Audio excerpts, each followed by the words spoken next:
ఒకడంటాడు కొండకి నడిచొస్తానంటాడు, ఒకడంటాడు స్వామి మీ హుండీలో 5 రూపాయలు వేస్తానంటాడు. ఇప్పుడు వీటిని మొక్కులు అంటారు.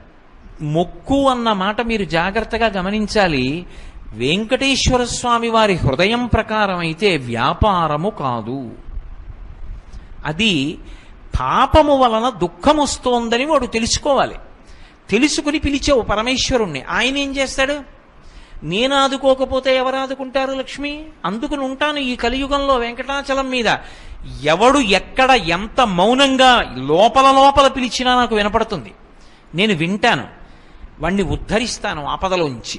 వాడు నా మొక్కు తీరుస్తాడు. ఆ డబ్బు పట్టుకొచ్చి నా హుండీలో వేస్తాడు. నేనేం చేస్తానో తెలుసా?